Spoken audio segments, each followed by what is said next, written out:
ำอะไรอ่ะรถเสียสมองมากเหรอซ่อมให้ไหมโอ้ไม่ทันหรอกเร็วทำอยากจะซ่อมไปนานแล้ว อ้าวอย่างงี้คือต้องมีคนไปส่งใช่ปะ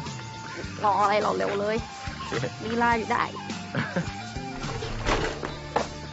ปะ เอามาร้านนี้ เดี๋ยวไม่เล่นแล้ว จุ๊บหนึ่งก็ได้ มันจะสายแล้วพี่ต๊อก